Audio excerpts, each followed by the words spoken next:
Je m'appelle Lucas, j'ai 26 ans, et ce soir-là, en descendant du van de production, j'ai tout de suite senti que quelque chose avait changé. La villa où l'on tournait se dressait au bout d'un chemin de gravier, isolé, entouré de pins tordus. Au-dessus, le ciel était d'un gris lourd, presque violet, chargé d'orage. On était au 3e jour de tournage, mais l'air n'avait plus rien de l'excitation du début, seulement de la fatigue et une nervosité silencieuse. Les techniciens pliaient les projecteurs en jurant, les câbles traînaient dans la boue, et quelqu'un répétait qu'il fallait partir avant que la route ne soit coupée. Je passai la sangle de la caméra sur mon épaule et rentrai dans la villa pour lancer les sauvegardes du jour. À l'intérieur, le décor démonté donnait à la maison un air de théâtre abandonné, chaises empilées, faux cadres, restes de rubans adhésifs au sol. On entendait des portes claquer, des pas pressés, des rires forcés. « Lucas, tu vérifies bien tout, hein ?» lança Julien, l'ingé son, en ramassant ses micros. Je hochai la tête. C'était mon refuge. Les cartes mémoire, les dossiers, les transferts. Tant que je regardais un écran, je pouvais oublier que j'étais le petit nouveau, celui qu'on remplace sans remords si quelque chose tourne mal. Je posai la caméra sur la table, branchai le disque dur, lançai la copie. Sur l'écran, une liste de fichiers se mit à défiler. À travers la fenêtre, j'apercevais la cour. Les silhouettes couraient vers les voitures, les phares s'allumaient, les moteurs grondaient. Un éclair lointain ouvrit un instant le ciel, révélant la colline au loin comme une ombre noire. Et puis je la vis. Elena Marceau, la productrice. Elle se tenait sous le porche, téléphone à l'oreille, une main crispée sur la rambarde. Dans la lumière jaune de l'ampoule, son visage paraissait plus dur que d'habitude, les traits tendus. On disait qu'aucun plateau ne lui résistait, qu'elle avait tout construit seule, à force de nuits blanches et de décisions brutales. De là où j'étais, je ne l'entendais pas, mais je voyais à sa mâchoire serrée que la météo n'était pas le seul problème de la journée. Elle raccrocha, inspira profondément, puis lança dans la cour. « On coupe pour aujourd'hui. La route ne tiendra pas. Je ne veux personne coincé ici cette nuit. Vous partez maintenant, on voit demain. » Sa voix claqua comme un clap final. L'équipe s'agita encore plus vite, comme si on venait de relâcher un ressort. On plia le matériel à la hâte. On s'interpellait. On riait plus fort pour masquer la tension. Moi, je restais accroché à ma barre de progression. 12%, 18%, 23%. Il restait énormément de données à transférer. Quand je relevai la tête, la cour était presque vide. 2 voitures démarraient encore. Julien apparut à la fenêtre, le visage déjà mouillé par les premières gouttes. « Lucas, tu viens ?» On trace avant que ça se transforme en rivière. Je jetai un œil à l'écran. 37%. Si je coupe maintenant, on perd la moitié de la journée, criai-je. Il manque les meilleures prises. Il marmonna un juron, échangea un regard avec le régisseur, puis fit un signe vague. On ne peut pas attendre, mec. La route va être impraticable dans une demi-heure. Débrouille-toi, ok? Je sentis ma gorge se nouer. Avant que je ne trouve une réponse, une autre voix s'éleva derrière moi, calme et nette. Laissez-le. S'il reste, il reste. Je m'en occupais. Je me retournai. Elena se tenait dans l'encadrement de la porte du salon, les bras croisés.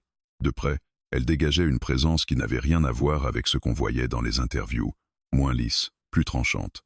Julien haussa les épaules, lâcha un « comme tu veux » désabusé, puis monta dans le van. Quelques instants plus tard, le bruit des moteurs s'éloigna sur le chemin.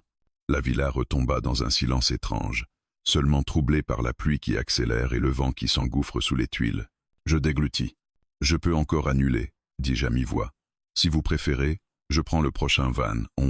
Tu crois que ce qu'on a tourné aujourd'hui mérite d'être sauvé ?» me coupa-t-elle. Je mis un moment à répondre. Oui, le monologue d'Anya et le plan séquence dans l'escalier. On ne les refera pas comme ça. Elle entra dans la pièce, referma la porte. Le claquement résonna dans le salon presque nu. Alors on ne les perdra pas, conclut-elle simplement. Continue. Je retournai vers l'ordinateur. 40 et 1%. Les fichiers défilaient. Je sentais son regard posé sur l'écran, puis sur moi.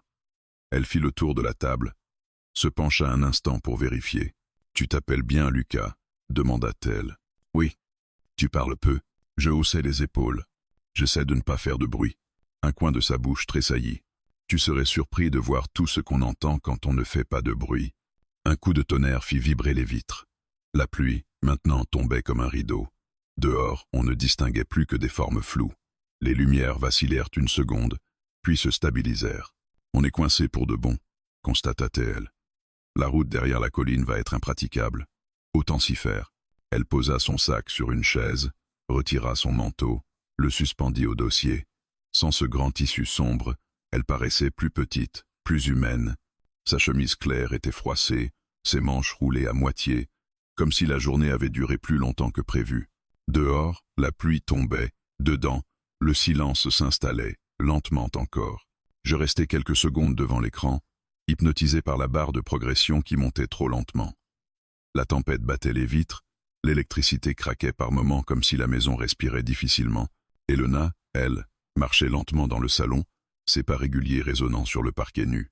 Elle ne disait rien, mais chaque mouvement trahissait une tension que je n'avais jamais remarquée chez elle sur le plateau. Un mélange d'impatience, de fatigue et d'une autre émotion moins lisible, presque nerveuse. Quand je terminai la première sauvegarde, elle s'arrêta près du buffet, ouvrit une porte, en sortit une bouteille de vin rouge. Je ne m'étais jamais demandé, avant ce soir, si la productrice d'un film gardait un petit stock d'alcool pour les soirs difficiles. Être que c'était une habitude. Être que c'était seulement pour ce soir. On va être là un moment, dit-elle en essuyant la poussière de la bouteille. Alors autant ne pas mourir de froid et d'ennui. Elle chercha 2 verres, souffla dessus, les posa sur la table. Je restai figé quelques secondes, sans savoir si je devais accepter. Boire avec la productrice, coincé dans une villa vide pendant une tempête, tout cela ressemblait à un piège pour un débutant comme moi. Elle leva les yeux vers moi, haussant un sourcil. Ce n'est pas un interrogatoire, Lucas. Juste un verre. Je n'ai pas l'intention de te passer la corde au cou. Pas ce soir, en tout cas. Elle sourit légèrement, un sourire qui n'était ni moqueur, ni gentil, juste difficile à définir. Je me détendis un peu, m'approchai de la table et attrapai un verre. Merci, soufflai-je. Elle servit le vin, lentement, et leva son verre vers moi avant de boire. Son regard ne me lâcha pas, comme si elle observait chaque réaction, chaque hésitation. J'avais l'impression d'être devant une caméra invisible. Tu sais, reprit-elle, les tournages sont des endroits où tout le monde veut quelque chose. Du rôle, du prestige, de l'importance. Alors quand quelqu'un reste silencieux, c'est suspect. Suspect, répétai-je. Oui, les silencieux sont les pires. Ils voient tout, ils retiennent tout. Ils attendent le moment de frapper. Je faillis m'étouffer avec ma gorgée. Je ne suis pas comme ça. Je veux juste faire mon travail. Elle s'approcha, posa son verre sur la table, se planta devant moi. Je sais, c'est bien pour ça que tu m'intrigues. Ce mot résonna dans l'air comme un coup de couteau lent. Je sentis mes oreilles chauffer. Je ne savais pas si c'était la chaleur du vin ou la manière dont elle me fixait, mais quelque chose remuait dans ma poitrine, une sorte de vertige. Elle marcha jusqu'à la fenêtre, observa la pluie qui ruisselait. Tu sais ce que j'ai remarqué aujourd'hui? Je secouai la tête. Pendant le plan séquence, l'actrice s'est trompée de réplique. Tu l'as vue hésiter. Tu l'as vue cligner des yeux. Tu aurais dû couper. Oui, mais la scène fonctionnait quand même. Et elle m'avait demandé de la laisser aller jusqu'au bout. Elena se retourna brutalement, ses cheveux noirs glissant sur ses épaules. Voilà. Ça, cette loyauté-là, c'est rare. Les jeunes cadreurs auraient stoppé net pour montrer qu'ils contrôlaient. Toi, tu as laissé vivre la scène. Je me raclai la gorge, un peu gêné. J'essaie juste d'écouter. Elle plissa les yeux. Toi, Lucas, tu écoutes même ce qui n'est pas dit. C'est dangereux. Elle s'avança de nouveau vers la table, attrapa son verre. Je crus qu'elle allait en boire une autre gorgée, mais elle se contenta de le tourner entre ses doigts. La lampe de secours derrière elle découpait sa silhouette d'une lueur dorée, comme un projecteur discret. « Tu veux qu'on répète ?» lança-t-elle soudain. « Répéter ? Mais il n'y a personne. Justement, c'est l'occasion rêvée pour travailler une scène intime. Une scène qui demande un certain abandon. » Elle posa les 2 verres sur le buffet, sortit un vieux script usé, l'ouvrit à une page marquée « Le dialogue de la cuisine ». Celui qu'on tourne dans 2 jours. Je fronçai les sourcils. Mais je n'ai pas de texte, moi. Tu n'as pas besoin de texte. Tu joues l'autre rôle, celui qui écoute, qui observe, qui fait naître la vérité chez l'autre. C'est ce que tu fais le mieux. Son ton était trop doux, trop calculé. Je sentis un léger frisson courir le long de ma nuque. Elle me fit signe de m'asseoir. Je m'exécutais, les mains posées sur mes genoux, puis elle vint se placer face à moi, à 1 mètre à peine. Elle inspira profondément, ferma les yeux une seconde, puis releva la tête. Quand elle parla, sa voix avait changé, plus basse, plus tremblante, comme si elle se brisait contre quelque chose d'invisible. Tu ne comprends pas ce que c'est, d'être seul au sommet. On pense que c'est du pouvoir, mais c'est juste du vide. Elle ouvrit les yeux. Ils brillaient d'une lueur trouble. Continue, ordonna-t-elle doucement. Réagisse. Je déglutis. Et, tu veux que je dise quoi? Ce que tu ressens, ce que tu entends. Je respirais un peu plus fort, tentant d'improviser.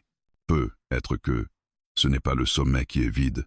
Peut être que c'est ceux qui étaient censés t'accompagner. Elle esquissa un sourire presque imperceptible. Intéressante. Elle s'approcha. Un pas, puis un autre. Elle était maintenant si près que je pouvais sentir son parfum, un mélange de bois sec et de quelque chose de plus chaud. Ses yeux ne cherchaient plus à me tester, ils me scrutaient, comme si j'étais devenu un espace où déposer un secret. Tu sais, Lucas, murmura-t-elle, il y a une règle que presque tous les professionnels suivent. Une règle simple. Je retins ma respiration. Ce qui se passe hors caméra, reste hors caméra. Sa main effleura mon bras, très légèrement. Je restais immobile, incapable de bouger ou de parler. Elle sourit, un sourire lent, maîtrisé, presque dangereux. Maintenant, dis-moi, tu comprends cette règle? Je n'eus pas le temps de formuler une réponse. Un coup de tonnerre fit trembler toute la villa. La lumière clignota 2 fois, puis s'éteignit complètement. Dans le noir total, je sentis seulement sa respiration tout près de moi. Le noir complet qui s'abattit sur la villa fut si soudain que j'eus l'impression qu'on m'avait arraché un bandeau des yeux.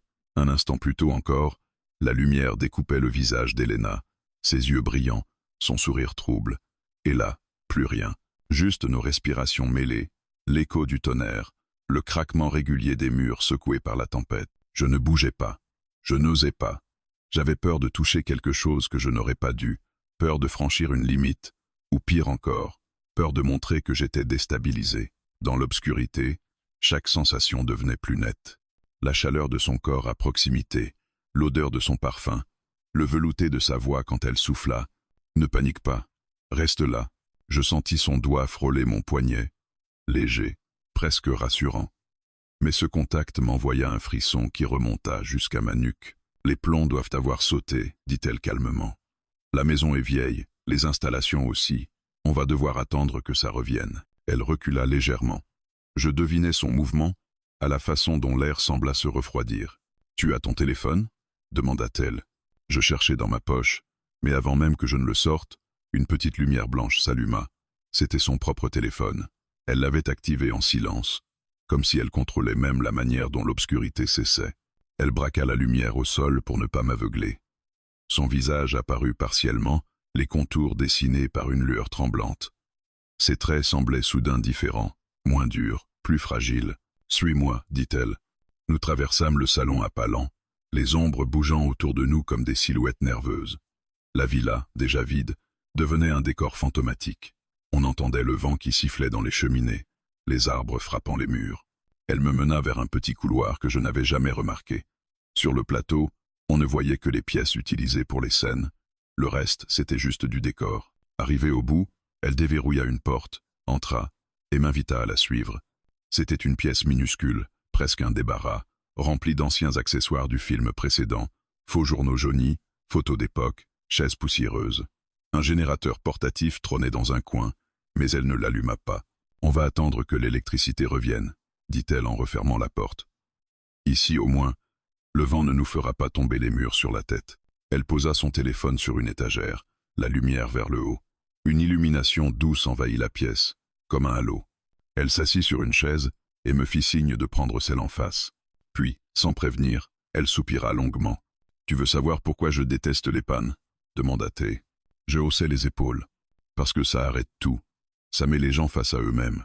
Et ça, je n'aime pas. » Son regard se perdit un moment vers le plafond. « Le cinéma, c'est un refuge. On peut tout y contrôler. La lumière, les silences, les regards. On peut couper ce qu'on ne veut pas voir. Mais la vie réelle, elle ne coupe pas. Elle continue, même quand on n'est pas prêt. » Ces mots semblaient trop personnels pour être une simple conversation de plateau. « Avant, continua-t-elle, j'ai fait confiance à une équipe, à un réalisateur, à des acteurs. Ils m'ont trahi. Tous, d'une façon ou d'une autre. Secrets dévoilés, rumeurs inventées, manipulations. Personne ne se demande ce que ça coûte à une femme de tenir un plateau. Personne ne voit ce qu'il y a derrière. Elle se mordit la lèvre, un geste si discret que je n'aurais pas dû le remarquer. Mais toi, tu n'es pas comme eux. Je baissai légèrement les yeux, mal à l'aise. Je ne suis personne d'important. Justement, dit-elle. Les personnes importantes sont les plus dangereuses. Elles ont des masques partout. Toi, tu n'en as qu'un, celui de la timidité. Elle pencha la tête, me scrutant comme si elle lisait un texte invisible au-dessus de mon visage. Tu observes les gens pour les comprendre, pas pour les juger. Je déglutis. C'est ce qu'on fait quand on filme. Non, elle secoua la tête. Non. La plupart filment pour montrer. Toi, tu filmes pour voir. Le compliment me frappa plus fort qu'il n'aurait dû. Peut être parce qu'elle ne complimentait jamais personne. Peut être parce que je sentais qu'elle ne jouait pas cette fois-ci. Elle fit glisser son doigt sur la surface poussiéreuse d'un vieux cadre. Tu sais quel est le pire secret de ce métier? Dit-elle finalement. Non. Elle releva les yeux vers moi. Les gens pensent qu'on raconte des histoires. Mais en fait, on passe notre vie à cacher la nôtre. Un silence lourd s'abattit. Je sentis son regard fouiller le mien. Et toi, Lucas, quel secret tu caches? Je m'éraillai. Je n'ai pas de secret. Elle sourit doucement. Tout le monde a des secrets. Les tiens, je parie, sont silencieux. Je me sentis exposé, nu, sans savoir pourquoi. La pluie dehors redoubla d'intensité. La petite lampe du téléphone vibrait légèrement, projetant des ombres presque vivantes sur les murs. Elle se leva soudain, s'approcha de moi, et posa sa main sur l'étagère juste derrière mon épaule. Son visage n'était qu'à quelques centimètres du mien. « Tu veux que je te dise quelque chose ?» murmura-t-elle. Mon cœur s'emballe. Oui. Elle plongea son regard dans le mien. Ce soir, tu m'écoutes trop. Et moi, je te parle trop. Elle retira sa main, se recula d'un demi-pas. Mes poumons se dégonflèrent, sans que je m'en rende compte. Ce n'est pas bon signe, dit-elle. Quand deux personnes se retrouvent coincées dans un endroit trop petit, trop silencieux, trop intime, les vérités commencent à sortir. Elle s'arrêta, hésita, puis ajouta presque dans un souffle, « Et la dernière fois que j'ai laissé la vérité sortir, j'ai tout perdu. Je voulus dire quelque chose, n'importe quoi. Mais la maison fut secouée par un bruit violent, un choc contre le mur, comme si quelque chose ou quelqu'un venait de s'abattre contre la façade. Yassur sautait. Elle posa immédiatement une main sur mon bras. Ne bouge pas. Dans la lumière tremblante, je vis son expression changer. De troublée, elle devint soudain inquiète.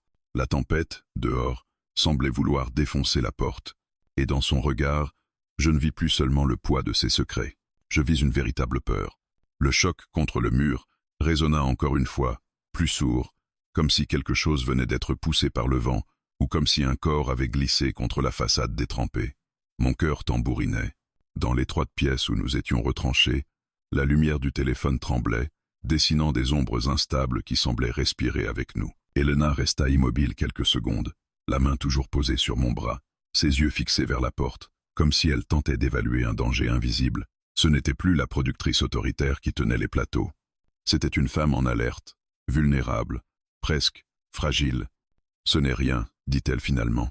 Juste une tuile qui a dû se décrocher, ou une branche. » Sa voix manquait de conviction. Elle le savait. Je le savais aussi.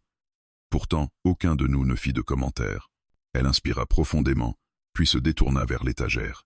Sa main glissa lentement le long du bois poussiéreux, comme si elle cherchait à se concentrer sur un geste tangible pour ne pas sombrer dans une panique intérieure. « Viens, dit-elle.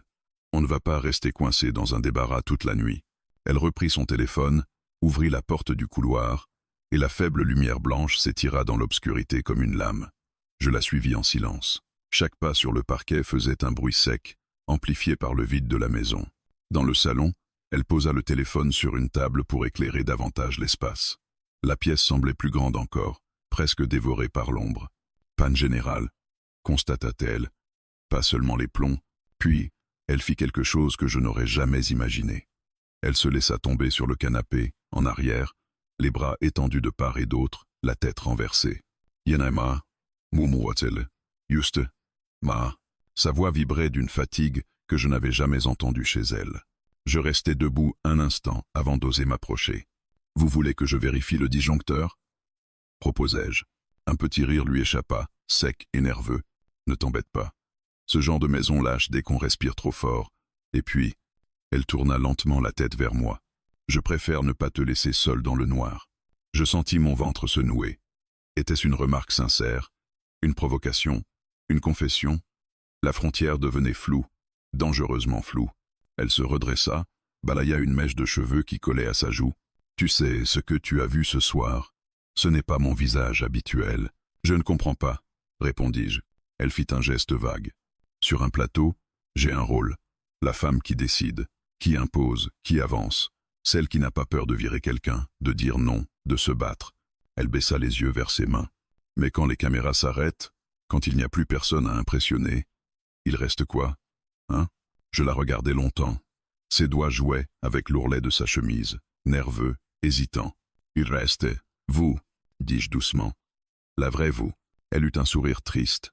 C'est bien ça le problème. La vraie moi est une femme fatiguée, méfiante, qui s'est trompée sur les gens trop souvent, qui s'est laissée avoir. Puis elle leva les yeux vers moi. Tu sais combien de fois on m'a promis loyauté, respect, amitié. Je secouai la tête. Assez pour remplir une salle de cinéma entière. Et tu sais combien de ces promesses étaient vraies? Je gardai le silence. Aucune. Pas une seule. Elle se leva du canapé, fit quelques pas, puis s'appuya contre le mur.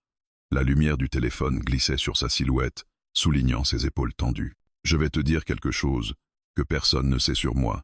Je sentis ma respiration s'accélérer. Je ne suis pas devenu dur par choix. Je le suis devenu parce que chaque personne que j'ai laissée entrer a fini par me poignarder d'une manière ou d'une autre. Elle se tourna vers moi. Ses yeux brillaient. Pas de colère, pas de maîtrise. Une autre émotion, plus dangereuse, plus profonde. Alors quand je rencontre quelqu'un comme toi, quelqu'un qui regarde sans prendre, elle s'interrompit, cherchant ses mots. Charmy trouble. Je sentis le sol basculer sous mes pieds. Elena. Elle avança d'un pas, puis d'un autre, jusqu'à se tenir juste devant moi. Elle n'était plus la femme de pouvoir, la productrice glaciale. Elle semblait presque jeune, presque timide. Ce soir, Lucas, je n'ai plus envie de jouer un rôle. Pas avec toi. Je déglutis, incapable de détacher mes yeux des siens. Je ne veux pas que vous vous sentiez obligé de me dire quoi que ce soit, répondis-je d'une voix tremblante. Elle esquissa un sourire. Ce n'est pas une obligation. C'est un besoin. Un besoin de vérité. Elle leva une main, hésita une fraction de seconde, puis du bout des doigts, elle effleura ma joue. Un frisson me traversa. Tu sais ce qu'il y a de plus terrifiant? Murmura-t-elle. Je secouai la tête. Ce n'est pas d'être seul, c'est de se surprendre à vouloir ne plus l'être. Sa main resta contre ma peau. J'aurais pu me reculer. Je ne l'ai pas fait. Elle se rapprocha davantage, si près que je pouvais sentir la chaleur de son souffle. Et le pire, Lucas, elle baissa la voix. C'est quand la personne qui éveille ce désir est quelqu'un qu'on ne devrait absolument pas désirer. Je sentis mon cœur exploser dans ma poitrine. Elena. Elle posa son front contre le mien. Sa respiration se calquait à la mienne, lente, tremblante. Dis-moi de m'arrêter, dit-elle d'une voix brisée. Dis-le-moi, et je recule. Je restai figé, incapable de parler. Parce que si tu ne dis rien, elle ferma les yeux. Je ne suis pas sûr d'en être capable moi-même. Le moment était suspendu, fragile, sur le fil du danger. Puis un bruit sec éclata dans le salon. Une vitre venait de claquer violemment contre son cadre. Elle sursauta. La maison entière semblait retenir son souffle. Lucas, murmura-t-elle. Son regard était rempli d'une émotion nouvelle, une panique réelle. Et sans réfléchir, elle glissa sa main dans la mienne. Reste avec moi. Et pour la première fois, ce n'était pas un ordre. C'était une demande, une supplique. Sa main dans la mienne était chaude, presque fiévreuse, comme si toute la tension accumulée au fil de la soirée se déversait soudain dans ce simple contact. La villa vibrait sous les rafales de vent, les murs gémissaient, la pluie martelait les fenêtres comme des doigts impatients. Pourtant, dans cet instant suspendu, je ne percevais plus que sa respiration, ses doigts serrés autour des miens, et son regard, un regard dans lequel se mêlaient peur, désir, vulnérabilité, et quelque chose d'encore plus dangereux, la confiance. On va voir ce que c'était, dit-elle d'une voix trop basse pour masquer son trouble. Mais tu restes avec moi. Je hochai la tête. Nous avançâmes lentement vers la grande baie vitrée du salon. La lumière du téléphone qu'elle tenait dans l'autre main découpait des formes floues sur les murs. Quand nous atteignîmes la fenêtre, un claquement de vent fit vibrer le verre. On ne distinguait rien dehors, juste la pluie qui coulait en torrent, déformant tout.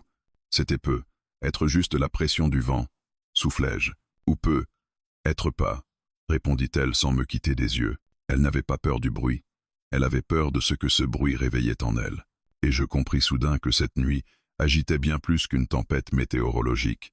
Elle remuait tout ce qu'elle avait soigneusement enfoui sous des couches de contrôle et de professionnalisme. Nous restâmes silencieux un moment.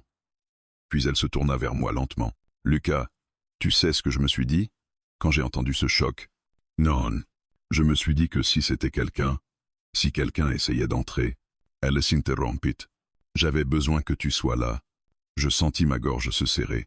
Elle n'avait jamais dit quelque chose d'aussi direct, d'aussi brut. « Vous savez que je resterai.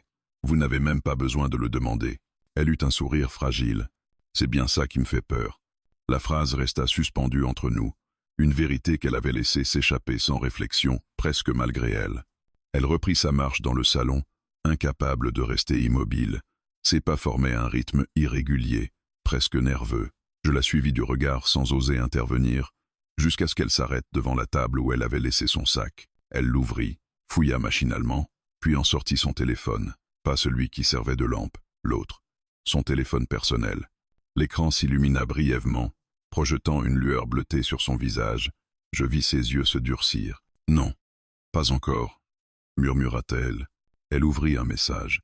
Son visage changea immédiatement, passant de la surprise à la colère, puis à une sorte de lassitude résignée. « Quelque chose ne va pas ?» demandai-je doucement. Elle resta silencieuse quelques secondes, comme si elle luttait intérieurement. Puis elle me montra l'écran sans me le mettre directement dans les mains, comme si elle voulait que je voie, mais pas trop. Un message s'affichait. « Je t'avais prévenu. Si tu ne réponds pas, je balance tout.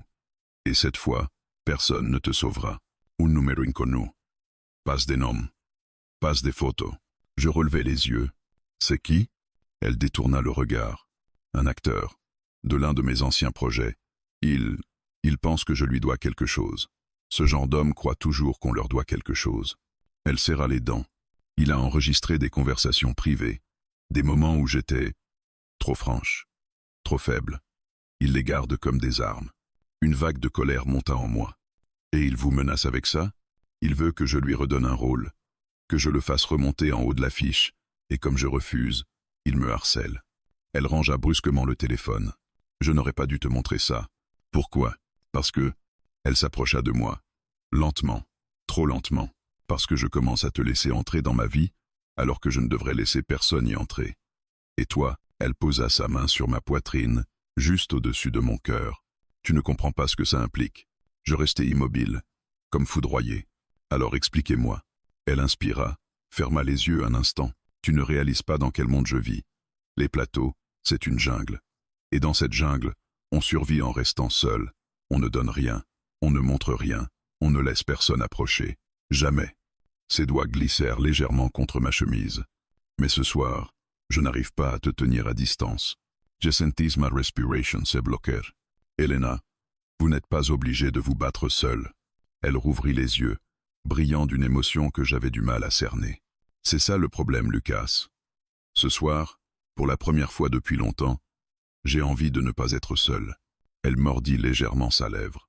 Et tu es la dernière personne avec qui je devrais ressentir ça. Je posai ma main sur la sienne, doucement, sans la retenir. Je ne veux rien vous prendre. Je ne veux rien de vous que vous ne soyez prête à donner. Elle sia, comme si ma phrase l'avait frappé plus fort qu'un cri. Tu ne comprends pas. Ce n'est pas ce que tu veux qui m'effraie. C'est ce que moi, je commence à vouloir. Elle se laissa tomber sur le canapé, comme si ses jambes avaient lâché. Je m'assis à côté d'elle, laissant un espace respectueux. Toute ma carrière, dit-elle d'une voix basse, j'ai construit une armure parfaite, et ce soir, tu l'as fissurée. Elle posa sa tête contre le dossier, ferma brièvement les yeux. Et je ne sais pas si je dois te remercier ou te détester pour ça. Son téléphone vibra à nouveau, un nouveau message. Elle ne le regarda même pas. Je suis fatigué de me battre, fatigué des menaces, fatigué de jouer un rôle. Elle tourna lentement la tête vers moi, et fatigué d'être forte quand je n'en ai plus la force. Je pris une inspiration tremblante. Alors laissez-moi vous aider. Elle sourit faiblement. Tu ne sais pas dans quoi tu mets les pieds. Peut être. Mais je suis là. Elle me regarda longuement, très longuement. Lucas. Elle leva une main et effleura ma joue. Si je franchis cette ligne, il n'y aura plus de retour possible. Je glissai ma main contre la sienne. Alors ne franchissez rien que vous regretterez. Elle se rapprocha un peu. Ses lèvres étaient à quelques centimètres des miennes. Son souffle chaud, troublé. Tu penses que je regretterai? Toi? Je ne réponds pas. Elle sourit. Un sourire triste. C'est bien ce que je craignais. Avant que je ne comprenne, elle se pencha soudain et enfouit son visage contre mon épaule. Ses doigts agrippèrent ma chemise, non pas avec désir, mais avec détresse. Ne me lâche pas, Lucas. Pas ce soir. Je refermai mes bras autour d'elle, et dans ce silence fragile, un nouveau choc retentit contre la maison, plus fort que tous les autres. Elle releva brusquement la tête. Ce n'était pas le vent. Et pour la première fois depuis le début de la nuit, je compris qu'elle avait peut-être raison. Le bruit qui retentit cette fois-là n'avait plus rien d'un simple coup de vent. C'était sec, massif, précis, un choc intentionnel. Quelqu'un, ou quelque chose, venait d'atteindre la porte d'entrée. La villa entière sembla respirer plus vite, comme si elle-même comprenait le danger. Elena se redressa brusquement, ses yeux agrandis par la peur. Elle n'était plus seulement troublée, vulnérable. Elle était en état d'alerte, prête à affronter quelque chose qu'elle n'avait pas prévu. Moi, je sentais mon estomac se nouer. On n'était pas dans un film, pas dans une scène maîtrisée. On était deux personnes coincées au milieu d'une tempête, avec un inconnu probablement déterminé à entrer. Lucas, reculez. Je secouai la tête. Non. Pas question. Elle voulut protester, mais un second choc retentit, plus fort, plus près. La poignée de la porte vibra. Il essaie vraiment d'entrer, murmura-t-elle. Son téléphone vibra dans sa poche. Elle le sortit d'une main tremblante. Un nouveau message apparut. Tu refuses de répondre? Très bien, je viens régler ça en personne. Yelpolit. C'est lui, souffla-t-elle. L'acteur, celui qui vous menace? Elle hocha la tête. Il sait où se trouve la villa, Lucas. On a tourné ici la semaine dernière. Et si la route est coupée, il a dû venir à pied par le chemin du bas. Un troisième coup ébranla la porte, si violent que les charnières gémirent. Elle recula instinctivement. Je me plaçai devant elle sans réfléchir. Lucas, qu'est-ce que tu fais? Je ne vous laisse pas seul avec ce type. Il est peut-être dangereux. Et toi? Tu crois que tu ne risques rien?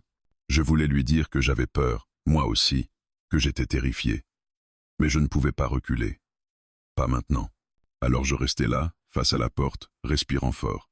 Un silence lourd s'installa. Puis une voix rauque, étouffée par la porte et la pluie, retentit. Elena. Ouvre. On doit parler. Maintenant.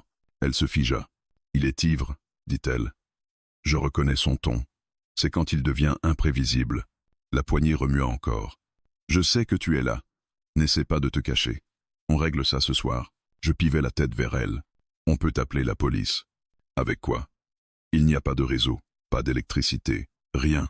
Il y a le générateur. Même s'il démarre, on n'aura pas de téléphone. Le relais a sauté, j'ai vu la coupure sur l'application. Un nouveau choc, un grognement, puis ouvre ou j'enfonce cette putain de porte. Elena mit une main sur ses tempes, comme si la pression la brisait. C'est de ma faute, dit-elle. Je n'aurais jamais dû garder ses messages. Je n'aurais jamais dû lui accorder la moindre confiance. Je m'approchai. Ce n'est pas de votre faute. Si. Parce que je savais quel genre d'homme il était. Et je n'ai rien fait. Elle releva les yeux vers moi. Et maintenant c'est toi qui risques à cause de moi. Je posai mes mains sur ses épaules. Je ne risque rien que je ne sois prêt à risquer. Elle déglutit, incapable de cacher l'émotion qui lui nouait la gorge. Lucas, tu ne comprends pas. Si quelque chose t'arrive à cause de moi, je ne pourrai jamais. Je secouai la tête doucement. Respirer. On réfléchit. Un silence. Puis une idée. La porte arrière. Elle écarquilla les yeux. Elle donne sur le patio. Oui, mais le patio est couvert.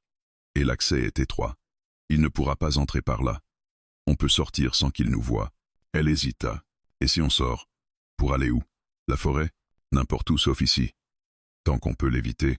Un nouveau coup fit vibrer la porte d'entrée. Elena, je compte jusqu'à 10. Elle me regarda. Je vis la décision se faire dans ses yeux. D'accord, on y va. Je repris le téléphone lampe. Elle attrapa son sac, et nous avançâmes à pas feutrés vers la cuisine. Le bruit de la pluie, du vent et les hurlements du visiteur couvraient presque nos mouvements. La porte arrière grinça légèrement quand je l'ouvris. Une bouffée d'air glacé entra, chargée d'odeurs de terre et de pluie. Vite, souffla-je. Nous sortîmes sur le patio. Le toit de tuiles nous protégeait un peu, mais la pluie ruisselait sur les côtés. Nous avançâmes dans l'obscurité, mais après quelques mètres, elle s'arrêta brusquement. Lucas, regarde, à travers les arbres, une silhouette bougeait. Une lampe torche oscillait entre les troncs. Merde, il contourne la maison, murmurai-je. On fait quoi? On court. Maintenant. Nous nous mîmes à courir dans la boue détrempée, nos pas glissants, nos souffles courts. Les arbres formaient une voûte sombre au-dessus de nous. La silhouette derrière avançait plus vite. Elena, tu n'iras pas loin. Sa voix fendit la nuit. Elena Agrippa Mamanche. Lucas, arrête. On ne peut pas courir dans cette pente. Elle avait raison. Le terrain devenait trop escarpé. On risquait de tomber. Je la tirais vers un abri naturel, un renfoncement sous un grand chêne. Nous nous y glissâmes, haletants. La silhouette passa à quelques mètres, cherchant, jurant, trébuchant. Après quelques secondes interminables, elle s'éloigna vers la droite. Il ne nous a pas vus, murmura-t-elle. Je posai une main sur son bras. Chut. Ne bougez pas. Nous restâmes ainsi, collés l'un à l'autre, respirant lentement. Puis, doucement, elle posa sa tête contre mon épaule. Je suis désolé, Lucas. Tellement désolé. Je pris sa main. Ce n'est pas le moment de s'excuser. On s'en sortira. Elle leva les yeux vers moi. Comment tu peux être aussi calme? Je souris faiblement. Je ne le suis pas. Je fais juste semblant. Son regard se radoucit. Merci. Pour rester. Pour ne pas fuir. Pour ne pas me laisser tomber. Comme les autres. Je secouai la tête. Je ne suis pas les autres. Elle l'inspira. Lucas. Si on s'en sort. Cette nuit. Ce qui s'est passé entre nous. Ce qu'on a dit. Je compris. Reste hors caméra. Elle hocha la tête. Oui. Pas parce que j'ai honte. Mais parce que c'est à nous. Et à personne d'autre. Je serrai sa main. Alors ce sera à nous. Un bruit de branches écrasées se fit entendre. La silhouette revenait. Elle s'approcha encore de moi. Lucas. Quoi qu'il arrive dans les prochaines minutes. Merci. Je glissai ma main derrière sa nuque. On va s'en sortir. Ensemble. La silhouette approchait. Était-ce la fin? Un projecteur soudain illumina la forêt. Une sirène retentit au loin. La police. Enfin, l'ombre recula. Elena étouffa un sanglot de soulagement. Je la pris dans mes bras. C'est terminé. Vous êtes en sécurité. Elle posa sa main contre ma joue. Non, Lucas. Je suis en sécurité parce que tu étais là. Et dans cette lumière bleue qui balayait les arbres, je compris que rien, jamais, ne serait plus comme avant. Ce qui s'était passé hors caméra resterait hors caméra. Mais pour nous deux, cela resterait surtout inoubliable.